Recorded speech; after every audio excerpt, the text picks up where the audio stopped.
अब ईरान युद्ध परमाणु हथियारों की वजह से शुरू हुआ था, आपको याद होगा, लेकिन ऐसा लगता है कि परमाणु हथियारों को लेकर भी दुनिया का दोहरा रवैया है।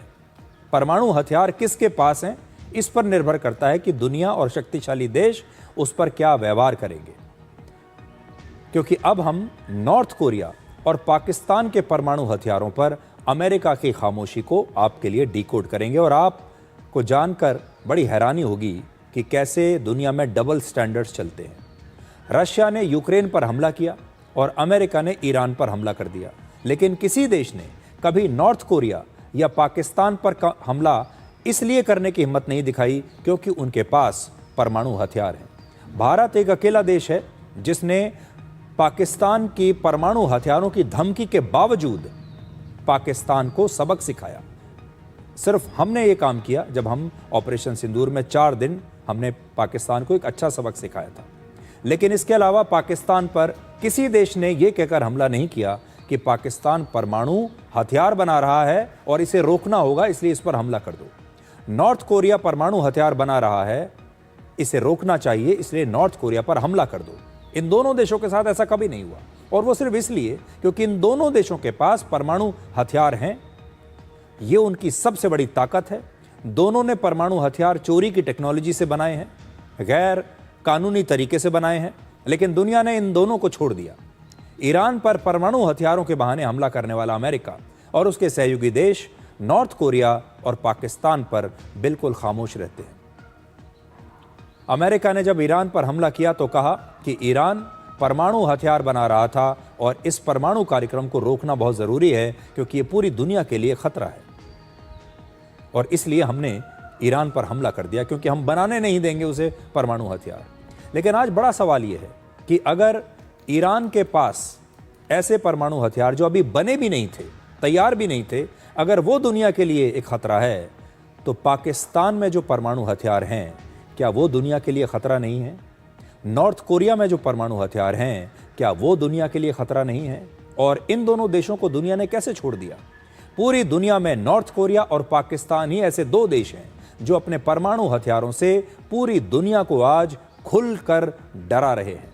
दुनिया में आज सिर्फ 9 देश ऐसे हैं जिनके पास परमाणु हथियार हैं, और ये हैं अमेरिका, रशिया, चीन, France, Britain, Bharat, Pakistan, north Korea और इजराइल। लेकिन इन देशों में 2 देश ऐसे हैं जिन्होंने चोरी करके गैर कानूनी तरीके से अपना परमाणु बम बनाया, और ये देश हैं नॉर्थ कोरिया और पाकिस्तान। नॉर्थ कोरिया और पाकिस्तान ने इस तरह परमाणु हथियार धीरे धीरे विकसित किए, कभी टेक्नोलॉजी बाहर से चुराई, गैर कानूनी तरीके से सारा सामान इकट्ठा किया और धीरे धीरे चुपचाप अपने परमाणु हथियार बना लिए, और आज उनके आधार पर ये पूरी दुनिया को धमका रहे हैं। इसके अलावा इन दोनों देशों को चीन से पूरी मदद मिली।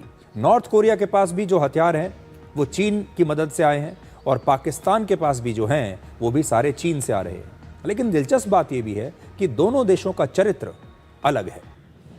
नॉर्थ कोरिया ने चीन से मदद ली और आज भी वो खुलकर चीन का साथ देता है, यानी चीन के प्रति उसकी वफादारी आज भी 100% है।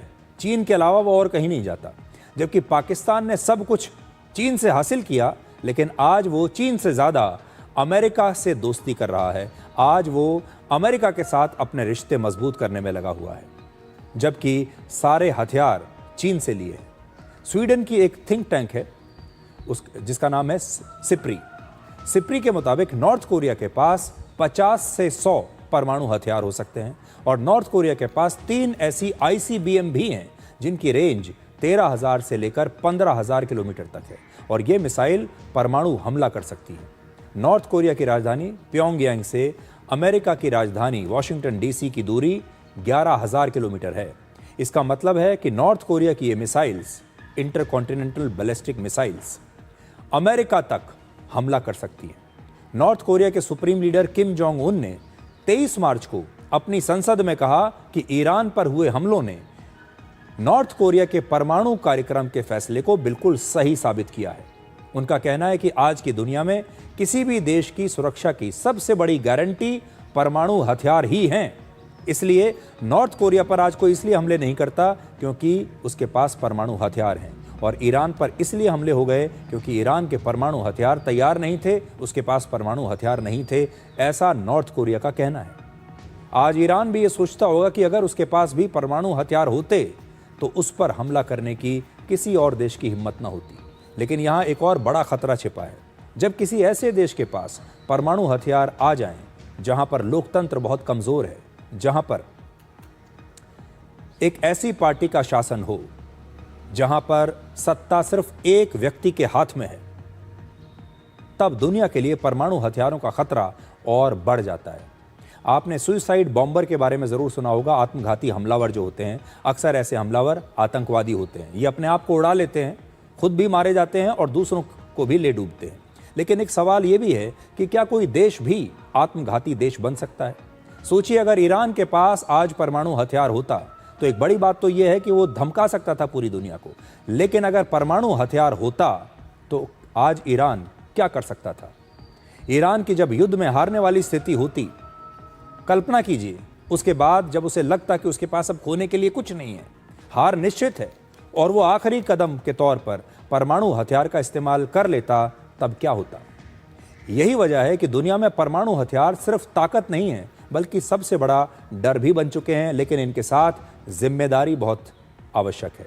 परमाणु हथियारों को ऐसे ही देश के पास होना चाहिए जिस देश में पूरी तरह से लोकतांत्रिक व्यवस्थाएं हैं, जो देश सिर्फ एक व्यक्ति के हाथ में नहीं है, जहां पर अलग अलग संगठन हैं, जहां पर यह फैसला मिलकर लिया जाएगा कि परमाणु हथियार कब, कहां, कैसे इस्तेमाल करना है। और जब पाकिस्तान और नॉर्थ कोरिया जैसे जो देश हैं, पाकिस्तान तो खुलकर यह बात कहता है कि अगर हम डूबे तो हम आधी दुनिया को लेकर डूबेंगे। वो ये बात क्यों कहता है? इसलिए क्योंकि उसके पास परमाणु हथियार है।